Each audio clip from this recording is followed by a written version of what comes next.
Hey everyone, it's Andrew Carr from Stones Over Bones, and this video will show how I hand-carved this upright headstone from start to finish. I decided to begin the memorial with the filigree.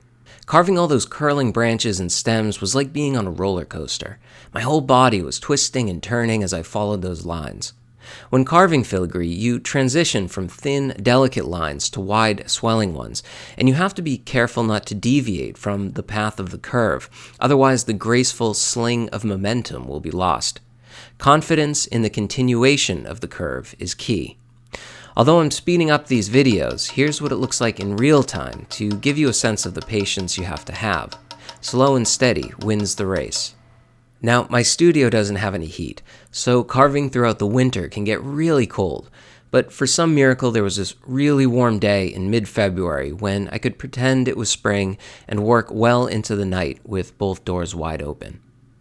The winged dove with olive branch is the centerpiece of this memorial, and I knew it had to stand out. I wanted it to be in high relief, which meant I had to carve deeper and deeper into the stone to achieve that sculptural form. Note how the beveled edge of the circle slightly tapers thinner and thinner as you get closer to the bottom, which I think is a nice subtle touch. I spent a long time giving graceful shadows to those wings, carefully carving little tufts of feathers, and sculpting the olive branch so that each leaf had its own shape, weight, and spirit.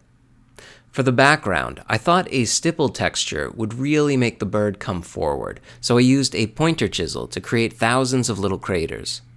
As I went along, I made sure to look at reference images of real doves, especially to capture the likeness and features of the head. Considering that this was my first relief carving, I was really pleased with how it came out. It's now on to beveling the edge. Creating this slanted border helps soften the transition into the memorial, and although it is a simple enough thing to carve, it is very time-consuming, and I was so relieved when I finally finished the entire length of the perimeter. I could now focus all my attention on the lettering. My back had been hurting from working horizontally, so I moved the stone to a vertical position and began chipping away. When hand-carving letters, you always start with a center line and slowly begin to widen both sides, creating what is called a V-cut. Some letters are rather simple, like the letter I, but others are more complicated, like the letter R, and finishing this letter perfectly can sometimes take upwards of 45 minutes.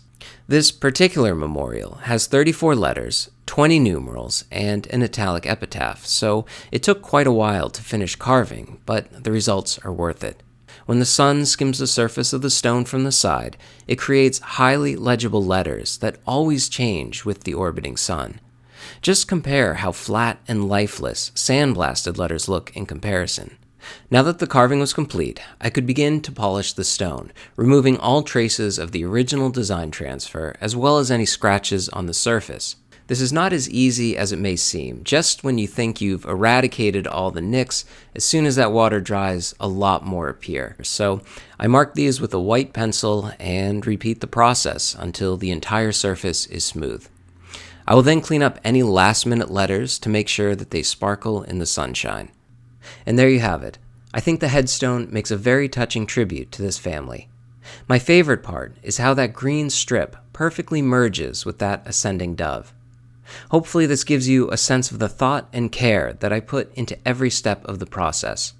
If anyone would like to commission a hand-carved custom memorial for yourself or a loved one, please don't hesitate to reach out. Thanks for watching.